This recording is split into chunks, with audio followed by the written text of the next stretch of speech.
Boa tarde.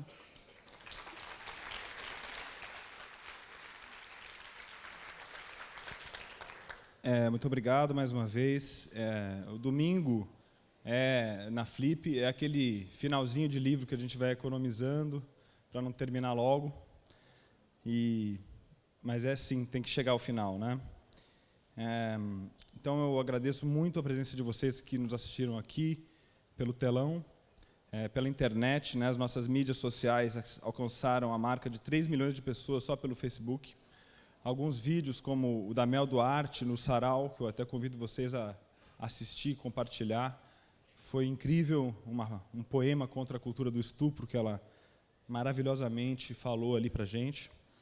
E quase 1 milhão de pessoas nos vídeos do YouTube. Então, a experiência da Flip, ela se dá aqui na tenda, se dá no telão, na casa das pessoas, e é para todos. Bom, a mesa de livro de cabeceira é a nossa mesa 21. Eu agradeço aqui, então, a presença de vocês, agradeço aos patrocinadores da Flip, e chamo ao palco os nossos autores convidados para essa mesa. Tempest, Karl Ove Knausgård, Arthur Japin, Helen Macdonald, JP Cuenca, Liuzzi, Marcílio França Castro, Misha Glenny, Ricardo Araújo Pereira. Bem-vindos de volta. E a grande Liz Calder, que vai fazer a mediação. Eu peço uma salva de palmas para a Liz, por favor.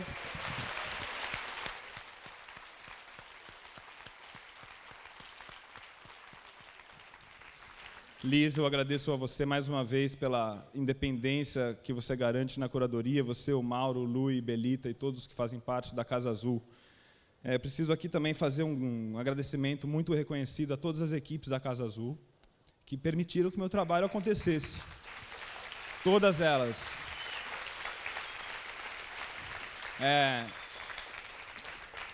O livro, uma das belezas dele é que é um trabalho colaborativo, é um trabalho que envolve muita gente. E a Flip também é assim. Então, eu não seria ninguém sem essa equipe que me acompanha. Obrigado.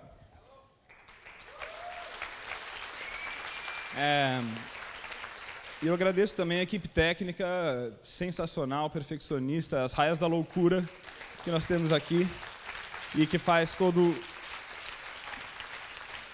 toda a mediação com vocês, pelos headsets, pela iluminação, por tudo que precisa funcionar como um reloginho.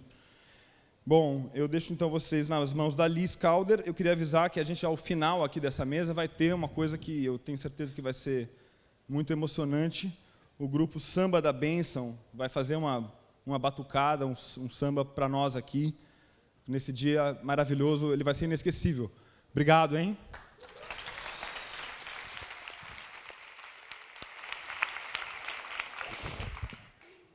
Obrigada, Paulo. E bem-vindo, boa tarde, todo mundo. Livro de cabeceira ou Desert Island Discs. Books, sorry. This is a happy event. It's a happy event and it's a sad event. It's happy because we are going to hear our great authors talking about great books, the books that really they can't live without, or that they would take to a desert island if there was no other book available. Sad because it's the last event, and until next year. So, with no further ado, I will ask our first reader, Misha Glenny, to start us off. Misha.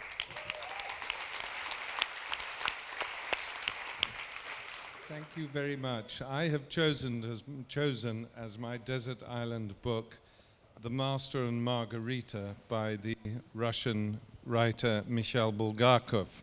And the reason why I have chosen it is that it was first translated into a foreign language by my father, Michael Glenny. And everyone, it is alleged, who has had anything to do creatively with this book has been plagued by misfortune and bad luck. In my father's case, It was that he was never able to extract himself from the debt that he incurred by becoming a translator in the first place. Just to introduce very briefly where we are in the middle of Moscow in the 1920s. It is communist Moscow, and a mysterious man, a mysterious professor, has arrived in Moscow with two even weirder friends, a dodgy-looking character in a check suit, and a giant cat.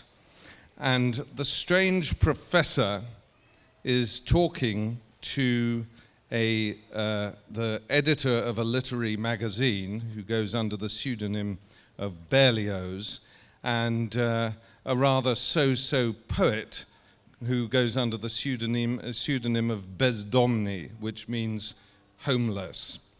And they've been talking for what seems like a very long time, and they are rather unsettled by this strange professor.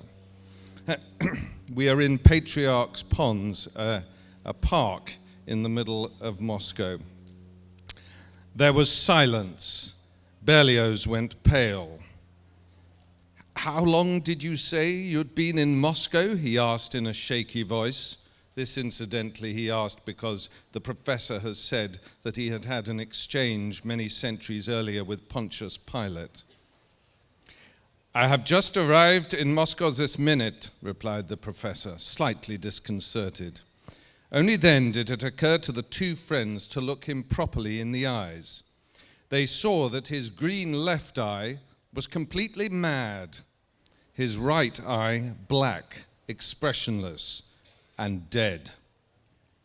"That explains it all," thought Berlioz perplexedly. "He's some mad German who's just arrived, or else he's suddenly gone out of his mind here at Patriarch's. What an extraordinary business." This really seemed to account for everything. The mysterious breakfast with the philosopher Kant, the idiotic ramblings about sunflower seed oil and Anna, the prediction about Berlioz's head being cut off, and all the rest of the stuff. The professor was quite simply a lunatic. At once, the professor seemed to recover his reason and good spirits. "Michael Alexandrovich," he shouted after Berlioz, who was hurrying away and shuddering as he turned around, and then remembered that the professor might have learnt his name from a newspaper. The professor, cupping his hands into a trumpet, shouted, "Wouldn't you like me to send a telegram to your uncle in Kiev?" Another shock. How did this madman know that he had an uncle in Kiev? Nobody had ever put that in any newspaper. Could Bezdomny be right about him after all? And what about those phony-looking documents of his? Definitely a weird character. Ring up the bureau at once. They'll come and sort it out in no time. Without waiting to hear any more, Berlioz ran on. At the park gates leading into Bronnaya Street, the identical man whom a short while ago the editor had seen materialize out of a mirage got up from a bench and walked towards him. This time, however, he was not made of air, but of flesh and blood. In the early twilight, Berlioz could clearly distinguish his feathery little moustache, his little eyes, mocking and half-drunk, his check trousers pulled up so tight that his dirty white socks were showing. Michael Alexandrovich stopped, but dismissed it as a ridiculous coincidence. He had in any case no time to stop and puzzle it out now. "Are you looking for the turnstile, sir?" inquired the check-clad man in a quavering tenor. "This way, please. Straight on for the exit. How about the price of a drink for showing you the way, sir? I'm a church choirmaster, out of work, sir, and need a helping hand." Bending double, the weird creature pulled off his jockey cap in a sweeping gesture. Without stopping to listen to the choirmaster's begging and whining, Berlioz ran to the turnstile and pushed it. Having passed through, he was just about to step off the pavement and cross the tram lines when a white and red light flashed in his face and the pedestrian signal lit up with the words, "Stop! Tramway!"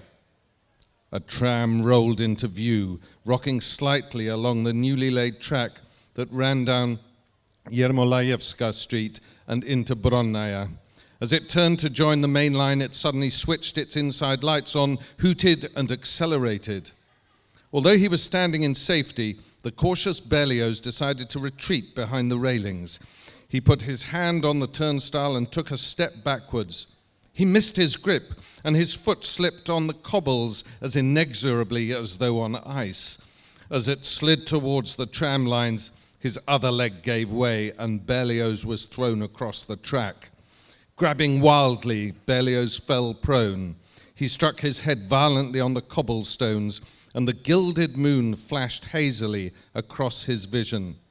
He just had time to turn on his back, drawing his legs up to his stomach with a frenzied movement, and as he turned over, he saw the woman tram driver's face, white with horror above her red necktie, as she bore down on him with irresistible force and speed. Berlioz made no sound, but all round him the street rang with the desperate shrieks of women's voices. The driver grabbed the electric brake. The car pitched forward, jumped the rails, and with a tinkling crash, the glass broke in all its windows. At this moment, Berlioz heard a despairing voice. "Oh no!"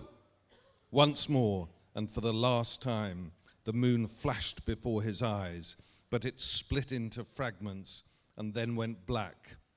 Berlioz vanished from sight under the tramcar, and a round, dark object rolled across the cobbles, over the curbstone, and bounced along the pavement. It was a severed head.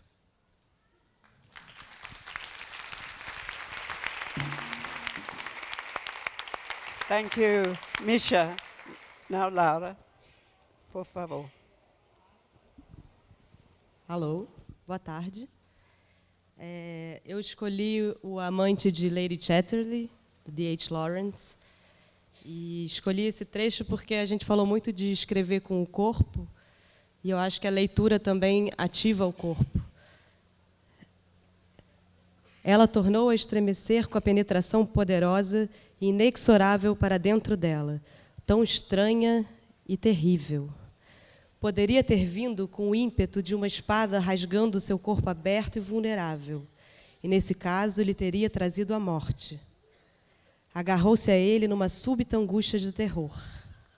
Mas ele entrou com uma arremetida diferente, de terror. Com uma arremetida diferente, vagarosa e pacífica, a arremetida discreta da paz e de uma ternura profunda e primordial, igual a que criara o mundo no princípio. E o terror amainou em seu peito, e seu peito teve a coragem de deixar-se levar em paz, ela não se reteve em nada. Teve a coragem de abrir mão de todo o controle e deixar-se levar pela correnteza. E tinha a impressão de encontrar-se em pleno oceano, em meio a ondas escuras que pulsavam, atingindo grandes alturas, de maneira que, aos poucos, toda aquela massa escura estava em movimento, e ela própria era o mar, vivendo toda a agitação de seu volume, sem cor nem palavras. E mais fundo ainda dentro de si, as águas se agitavam e desencadeavam, por sua vez, ondulações menores que se transmitiam a imensas distâncias. E depois, no cerne mais íntimo ainda de sua existência, as profundezas, a partir do ponto central que o êmbolo atingia. Abriam-se e desencadeavam novas ondas, enquanto o êmbolo mergulhava mais e mais, cada vez ainda mais fundo, e mais profundamente ela se expunha, e mais densas rolavam as ondas que brotavam no centro dela, e partiam em busca de algum litoral, deixando-a descoberta, enquanto mais e mais perto mergulhava aquele desconhecido palpável, e mais distantes rolavam as ondas de sua essência para longe de si, deixando-a para trás, até que, de chofre, numa convulsão de tremores suaves, o núcleo de todo o seu plasma foi tocado, e ela soube que fora tocada. A consumação tomou conta dela, e ela desapareceu. Desapareceu, deixou de existir, e nasceu uma mulher. Thank you, Laura. Marcílio.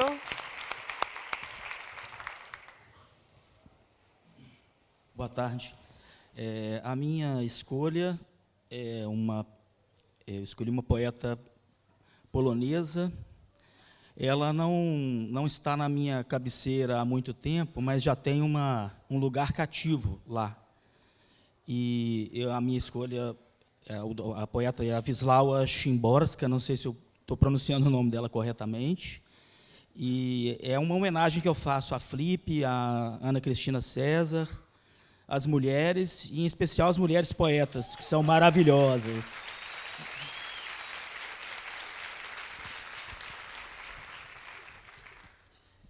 O título do poema é Elogio dos Sonhos.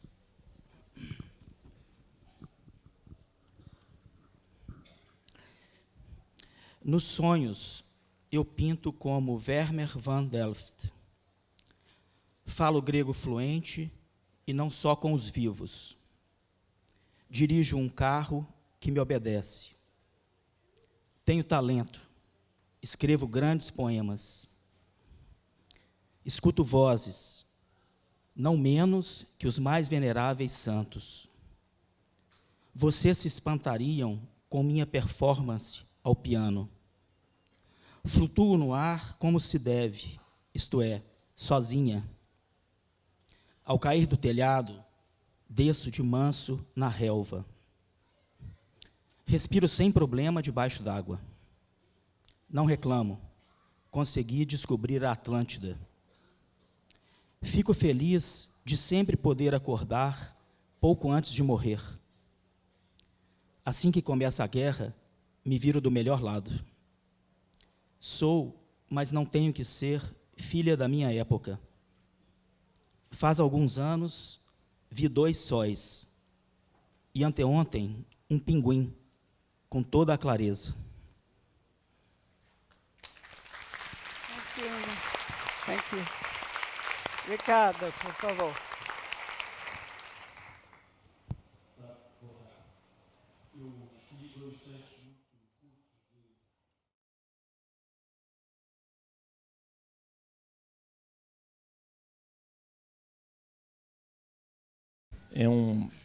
Toda a gente conhece um verso do Pessoa que diz: o poeta é um fingidor, e este poema, na verdade, neste poema ele vai um pouco mais além, porque o próprio poema é um fingidor. É um poema que está a fingir que não é um poema, que é um recado, e é um poema que vê a vida como um conjunto de dissimulações inúteis que termina numa desilusão, por isso é bastante realista. E o segundo texto é de um autor chamado Dinis Machado, um autor português, e eu escolhi porque é a melhor descrição que eu conheço da minha estratégia para enfrentar a dureza do mundo sem enlouquecer. O soneto chama-se Soneto Já Antigo.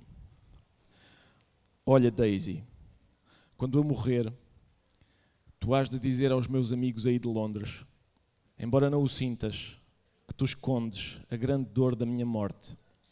Irás de Londres para York, onde nasceste, dizes que eu nada que tu digas acredito, contar àquele pobre rapazito que me deu tantas horas tão felizes, embora não o saibas, que morri. Mesmo ele, a quem eu tanto julguei amar, nada se importará. Depois vai dar a notícia a essa estranha Cecily, que acreditava que eu seria grande. Raios partam a vida e quem lá ande. O segundo texto é este. Obrigado.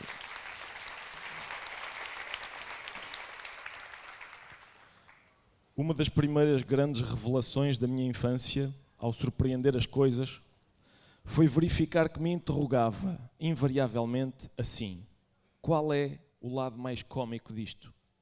Os desfiles militares, as cerimónias religiosas, os cumprimentos obsequiosos e constrangedores, os adereços excessivos da autoridade, as exigências rígidas da hierarquia, os compromissos artificiosos. E eu, qual é o lado mais cómico disto? Daí a fazer esta pergunta interior em qualquer situação dramática foi um passo. A doença, a brutalidade, a estupidez, a intolerância, a maldade pura, a alucinação despótica, até ao leito de sofrimento, o leito da morte. E eu, qual é o lado mais cómico disto? Andava nessa altura a rir-me muito com as caras burlescas do cinema, não sabia que Shakespeare e Bergman existiam, ainda não tinha lido alguns livros trágicos e patéticos, e se soubesse que devia ter a faculdade de me rir de mim próprio, sabia-o sem o saber. Quando uma vez caí, a patinar no passeio, com botas cardadas, e parti o dente da frente, fiz a pergunta calada e sacramental, enquanto as pessoas olhavam para mim. Qual é o lado mais cómico disto? Quando a infância começou a ser perturbada por desentendimentos mais amplos com o real, insisti na defesa da minha alegria, do meu prazer de viver. E até na dor que retirava dos que amava, dos meus avós, das minhas velhas tias, por exemplo, e até na morte, que sempre me surpreendia, protegia-me com essa frase defensiva, essa armadura de sol, de chuva, essa armadura de sol, de chuva e de subir a escada a 4x4. Creio que os cómicos do cinema me compreendiam melhor que ninguém. Habitavam o coração do desastre com a desenvoltura e a paciência evangélica dos grandes missionários da naturalidade. Obrigado. Thank you. Now, Kate. Hello. Just want to say thank you for your readings, guys, especially these two. I've not heard them before. It's really exciting to be part of this. I thought that I would read some Beckett because Samuel Beckett, if you're stuck on a desert island, he deals pretty well with isolation and he makes it into an art. You know, the loneliness becomes something almost glorious for Beckett in my interpretation of him. This is his first novel. It's just the first couple of pages from his first novel. I think he's a genius and a master, and I'll do my best to render it. The sun shone, having no alternative on the nothing new. Murphy sat out of it, as though he were free, in a mew in West Brompton. Here for what might have been 6 months, he had eaten, drunk, slept, and put his clothes on and off in a medium-sized cage of northwestern aspect, commanding an unbroken view of medium-sized cages of southeastern aspect. Soon he would have to make other arrangements, for the mew had been condemned. Soon he would have to buckle to and start eating, drinking, sleeping, and putting his clothes on and off in quite alien surroundings. So he sat naked in his rocking chair of undressed teak, guaranteed not to crack, warp, shrink, corrode, or creak at night. It was his own, it never left him. The corner in which he sat was curtained off from the sun, the poor old sun in the Virgin again for the billionth time. 7 scarves held him in position. 2 fastened his shins to the rockers, 1 his thighs to the seat, 2 his breast and belly to the back, 1 his wrists to the strut behind. Only the most local movements were possible. Sweat poured off him, tightened the thongs. The breath was not perceptible. The eyes, cold and unwavering as a gull's, stared up at an iridescence splashed over the cornice moulding, shrinking and fading. Somewhere a cuckoo clock, having struck between 20 and 30, became the echo of a street cry, which now, entering the mew, gave quid pro quo directly. These were sights and sounds that he did not like. They detained him in the world to which they belonged, but not he, as he fondly hoped. He wondered dimly what was breaking up his sunlight, what wares were being cried, dimly, very dimly. He sat in his chair in this way because it gave him pleasure. First, it gave his body pleasure. It appeased his body. Then it freed him in his mind. For it was not until his body was appeased that he could come alive in his mind, as described in section 6. And life in his mind gave him pleasure, such pleasure that pleasure was not the word. So he worked up the chair to its maximum rock, then relaxed. Slowly, the world died down, the big world where quid pro quo was cried as wares, and the light never waned the same way twice, in favor of the little, as described in section 6, where he could love himself. A foot from his ear, the telephone burst into its rail. he had neglected to take down the receiver. If he did not answer it at once, his landlady would come running to do so, or some other lodger, and then he would be discovered. For his door was not locked. There was no means of locking his door. It was a strange room, the door hanging off its hinges, and yet a telephone. But its last occupant had been a harlot, long past her best, which had been scarlet. The telephone that she had found useful in her prime, in her decline, she found indispensable. For the only money she made was when a client from the old days rang her up. Then she was indemnified for having been put to unnecessary convenience. Murphy could not free his hand. Every moment he expected to hear the urgent step of his landlady on the stairs or of some other lodger. The loud, calm crake of the telephone mocked him. At last he freed a hand and seized the receiver, which in his agitation he clapped to his head instead of dashing to the ground. "God blast you," he said. "He is doing so," she replied. Celia. He laid the receiver hastily in his lap. The part of him that he hated craved for Celia. The part that he loved shriveled up at the thought of her. The voice lamented faintly against his flesh. He bore it for a little, then took up the receiver and said, "Are you never coming back?" "I have it," she says. "Don't I know," said Murphy. "I don't mean that," she says. "I mean what you told me." "I know what you mean," said Murphy. "Meet me at the usual," she said. "I'll have it with me." "That is not possible," said Murphy. "I expect a friend." "You have no friends," said Celia. "Well," said Murphy, "not exactly a friend, a funny old chap." "You can get rid of him before then," said Celia. "That is not possible," said Murphy. "Then I'll bring it round," said Celia. "You mustn't do that," said Murphy. "Why don't you want to see me?" said Celia. "How often have I to tell you?" said Murphy. "Listen to me," said Celia. "I don't believe in your funny old chap. There isn't any such animal." Murphy said nothing. The self that he tried to love was tired. "I'll be with you at 9, said Celia, "and I'll have it with me." "If you're not there..." "Yes," said Murphy. "Suppose I have to go out." "Goodbye." He listened for a little to the dead line. He dropped the receiver on the floor. He fastened his hand back to the strut. He worked up the chair. Slowly he felt better. A stir in his mind, in the freedom of that light and dark that did not clash, nor alternate, nor fade, nor lighten except to their communion as described in section 6. The rock got faster and faster, shorter and shorter. The iridescence was gone. The cry in the mew was gone. Soon his body would be quiet. Most things under the moon got slower and slower and then stopped. A rock got faster and faster and then stopped. Soon his body would be quiet. Soon he would be free. Thank you, Kate.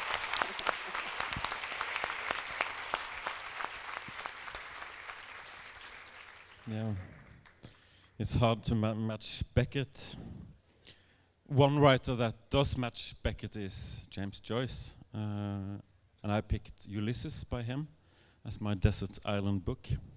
And it really is a simple novel. It's a day in the life of 3 characters: Stephen Dedalus, which is the young man, Leopold Bloom, which is the middle-aged man, and his wife Molly Bloom. And they have kind of each one part each. And I'm going to read the opening of Leopold Bloom's part. Now, this is probably the best English that's ever written, so I'm sorry I have to read in this Scandinavian accent, but I'll try. Mr. Leopold Bloom ate with relish the inner organs of beasts and fowls.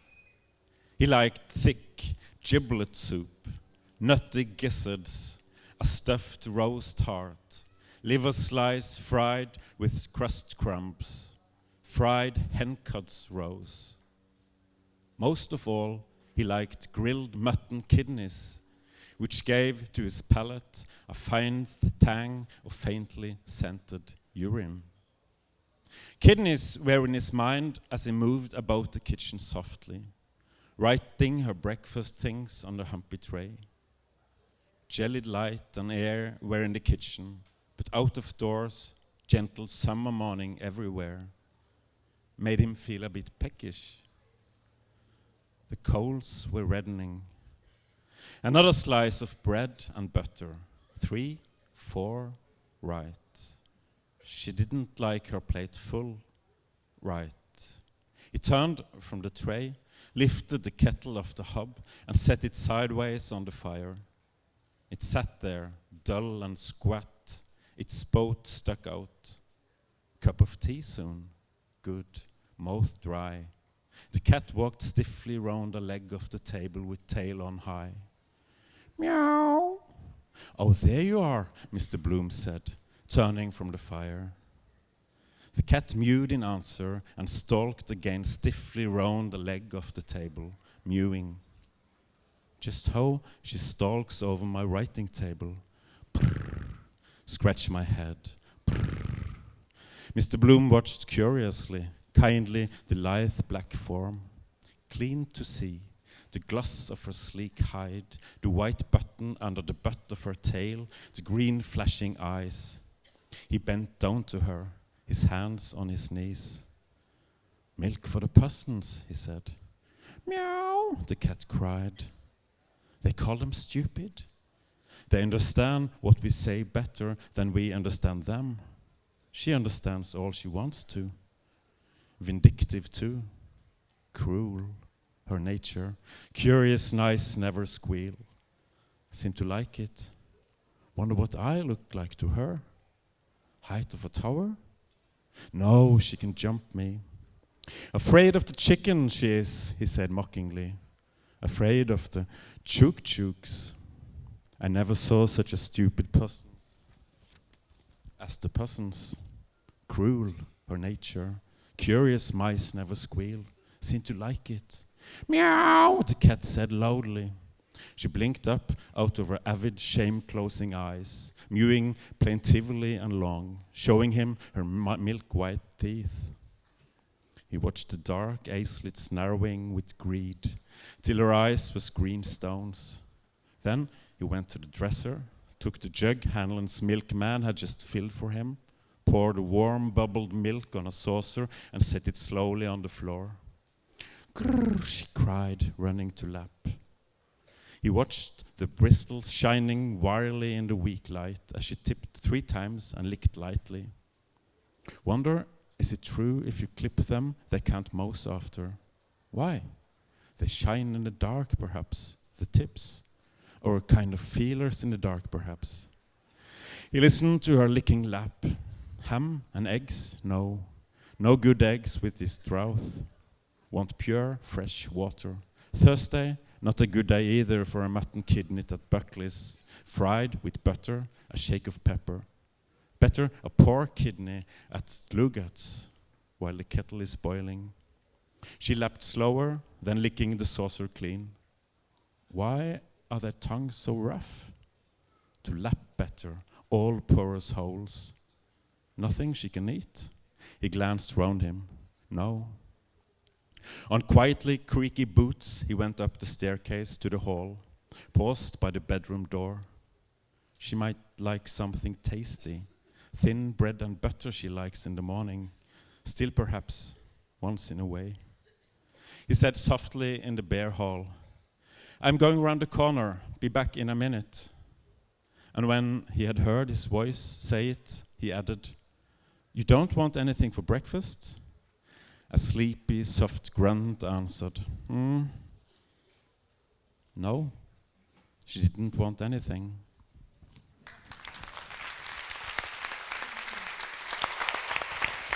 JP agora. Boa tarde. É um prazer ler aqui, depois de Pessoa, Beckett, Joyce, um autor que eu ouvi falar, que é possível que seja o homenageado da próxima edição da Flip, que é o Lima Barreto.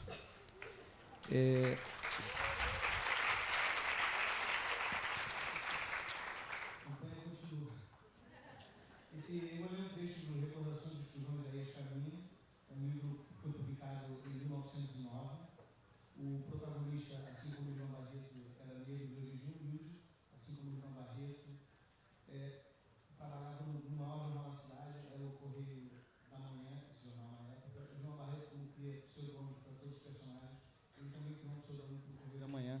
E no livro o Correio da Manhã se chama O Globo. Recolhi-me cedo nessa noite e dormi profundamente durante toda ela. Avisar para o tradutor que eu comecei pelo último parágrafo da segunda página, eu cortei o início. Recolhi-me cedo nessa noite e dormi profundamente durante toda ela. Não vi a destruição dos combustores de iluminação que os populares tinham levado a efeito. Só notei de manhã, já pelas 8 horas, descendo a ladeira. Na rua, o trânsito era raro e o tráfego dos bondes parecia ter cessado completamente. Nas esquinas havia patrulhas de infantaria e cavalaria, e de distância em distância, à porta de estalagens, afastado da polícia, havia grupos compactos de populares. Um bonde aproximou-se, embora cheio, dependurei-me com dificuldade num dos balaústres. A fisionomia das ruas era de expectativa. As patrulhas subiam e desciam, nas janelas havia muita gente espiando, esperando qualquer coisa. Tínhamos deixado a estação do Mangue, quando de todos os lados, das esquinas, das portas e do próprio bonde partiram gritos. Vira, vira, salta, salta, queima, queima. O cocheiro parou. Os passageiros saltaram.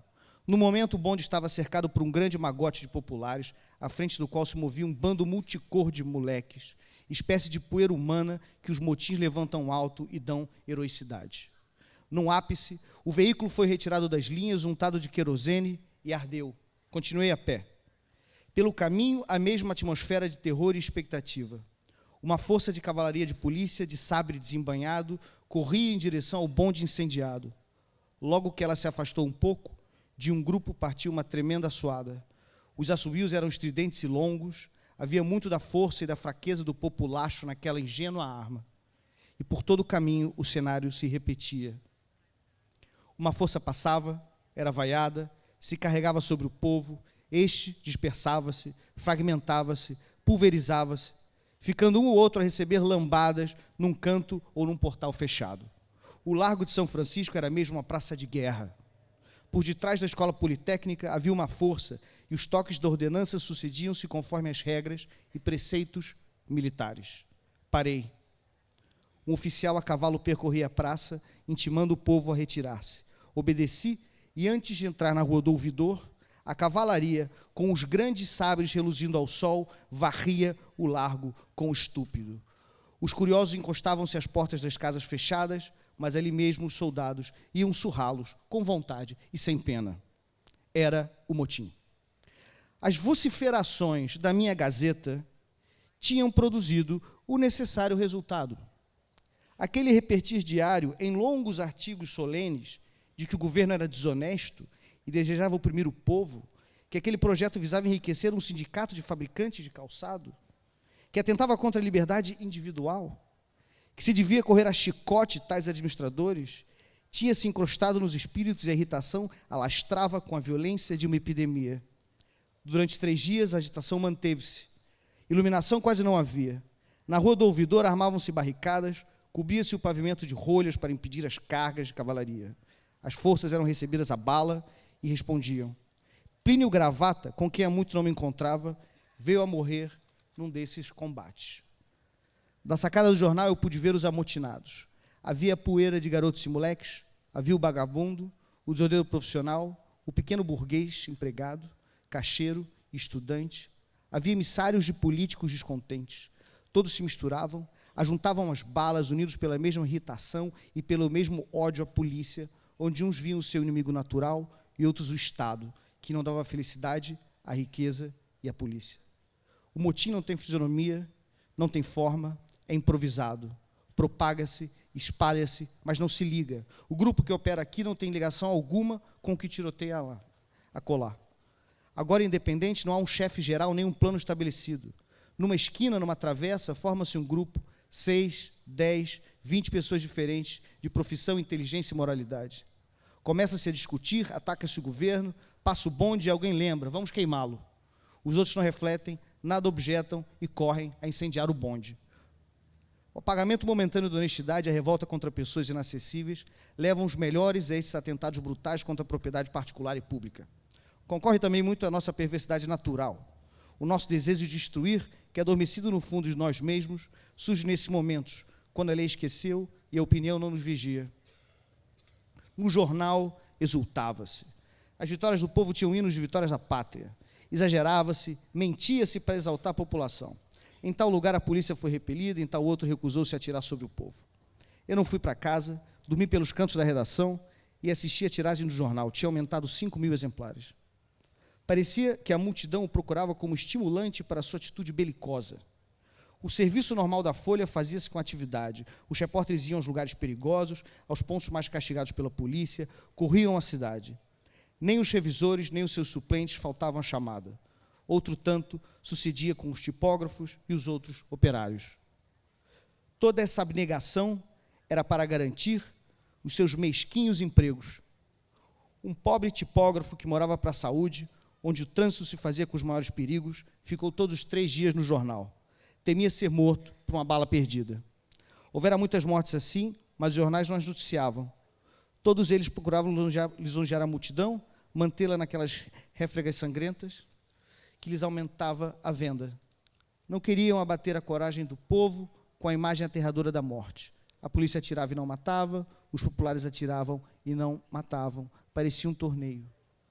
Entretanto, eu vi morrer em frente ao jornal um popular. Era de tarde. O pequeno italiano na esquina pregava os jornais da tarde. Notícia, tribuna, despacho. De há muito que a rua parecia retornar à sua vida normal. Durante todo o dia, os passeios se fizeram como nos dias comuns. Repentinamente, porém, os grupos que paravam no canto do Largo de São Francisco vaiaram a polícia. O esquadrão com alferes na frente partiu como uma flecha e foi descendo a Rua do Ouvidor, distribuindo cutiladas para todos os lados. O pequeno vendedor de jornais não teve tempo de fugir e foi derrubado pelos primeiros cavalos, envolvido nas patas dos seguintes, que o atiraram de um lado para o outro, como se fosse um bocado de lama. Quando suspenderam a carga, alguns populares trouxeram o morto para o escritório do jornal. O cadáver estava no estado ignóbil. Tinha quase todos os ossos partidos, o crânio esmagado e o ventre roto. Recordei-me então daquelas palavras de Loberhan. Esses hão de se ver se vale ou não vale alguma coisa. Súcia. Obrigado. Fora Temer, né? Fora Dornelles. Fora Eduardo Paes. Fora PMDB. Fora República Velha. Obrigado.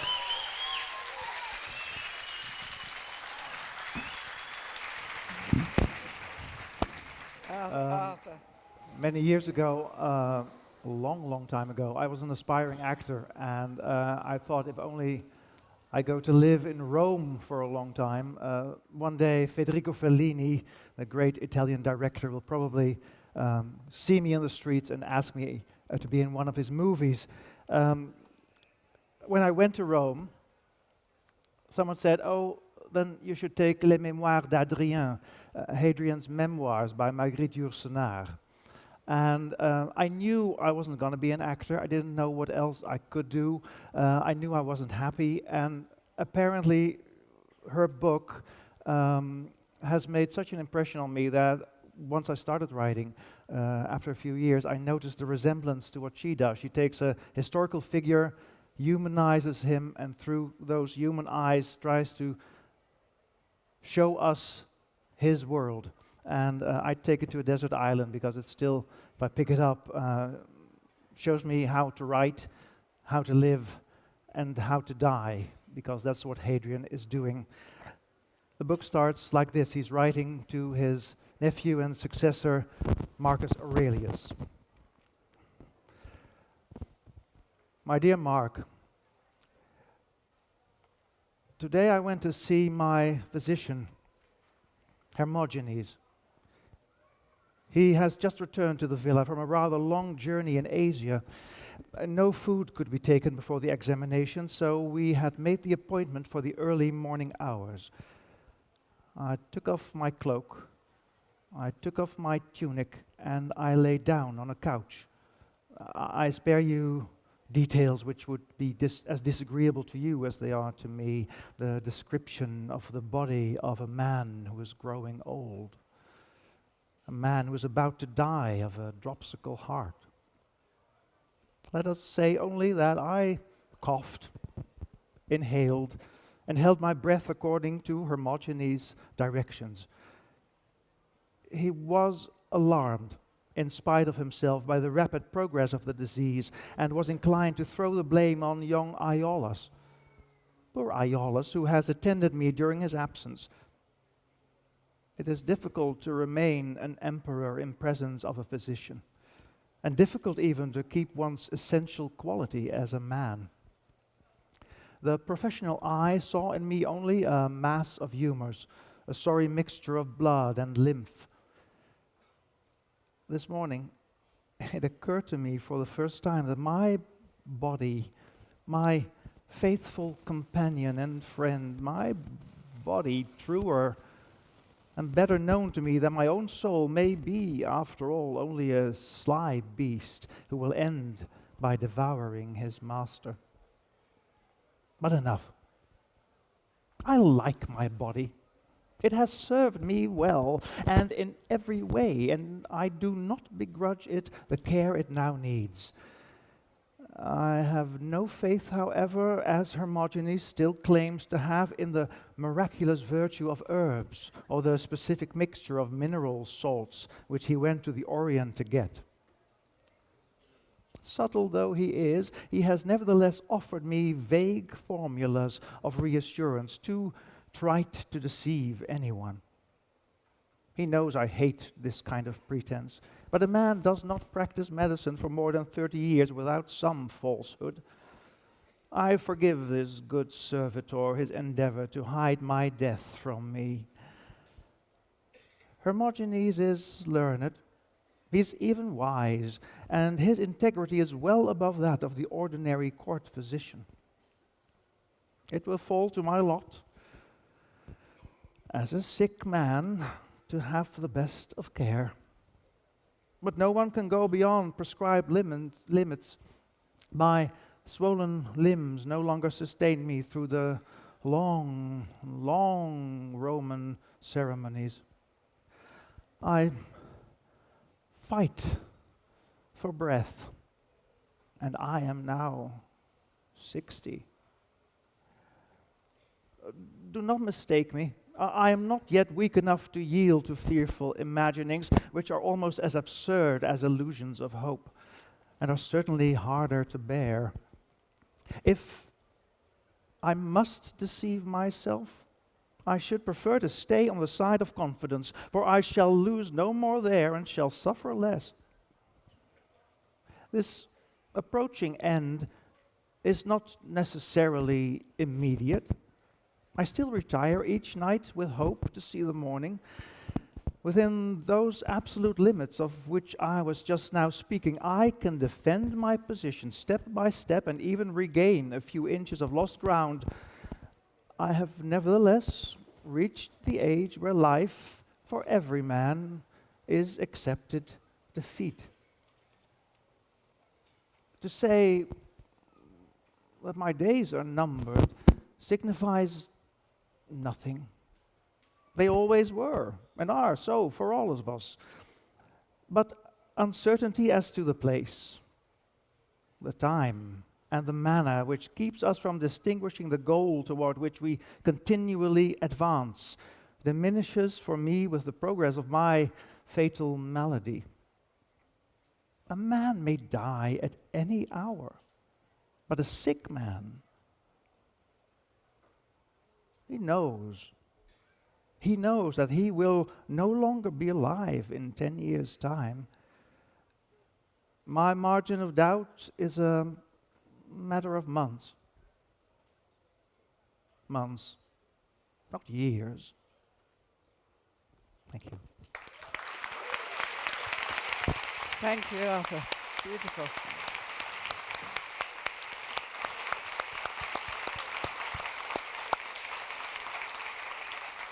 Helen.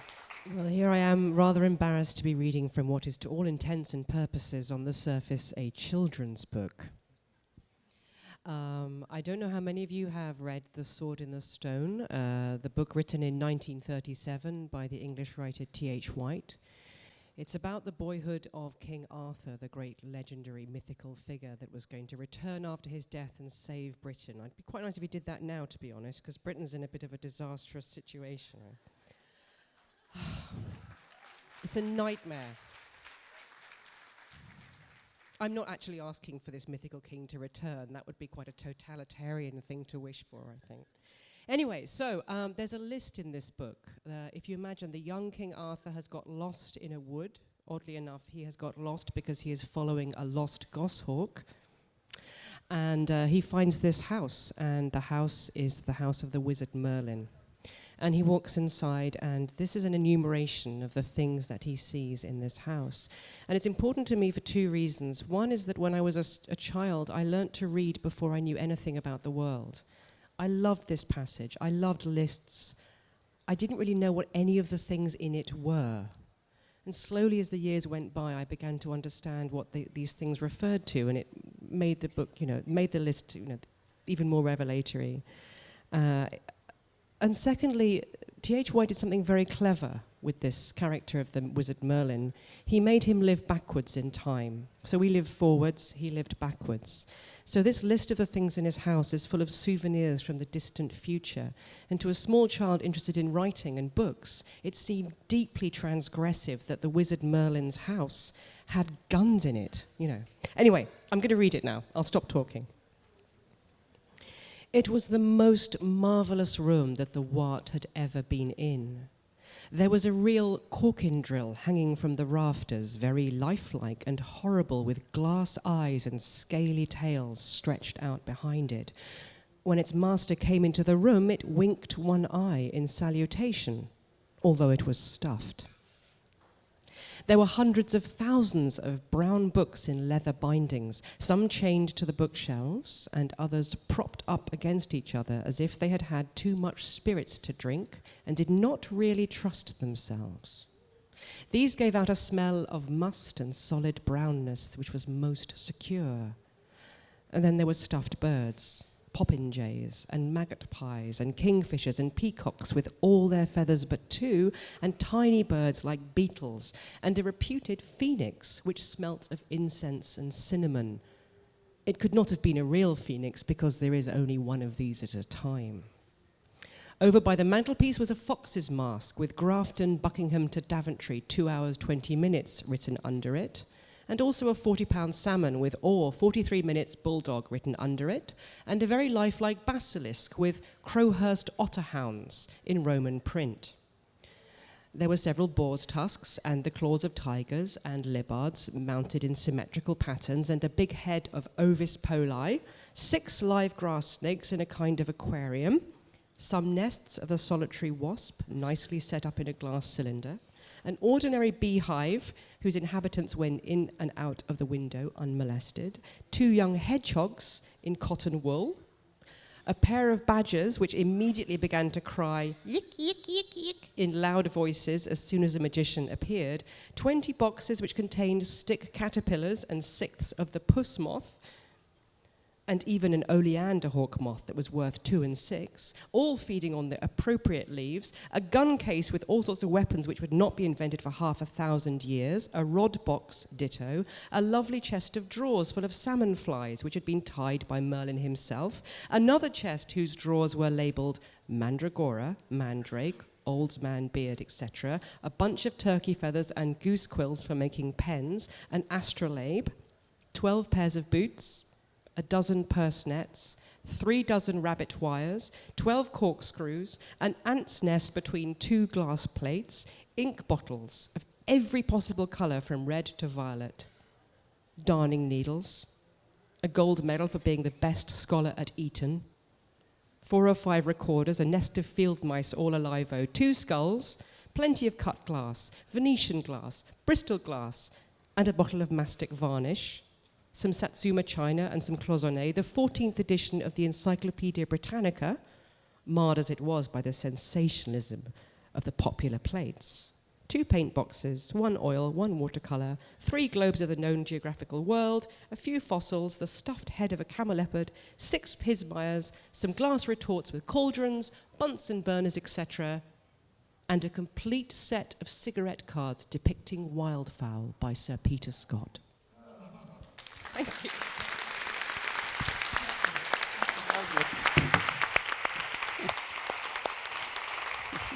Thank you all. Thank you, Helen, and thank all of our authors up here for their beautiful readings. Thank all of you for your wonderful audience behaviour. Thank you to all the staff of Flip and all the people of Parity for their wonderful hosting of these few magical days. Thank you, everybody, and see you next year.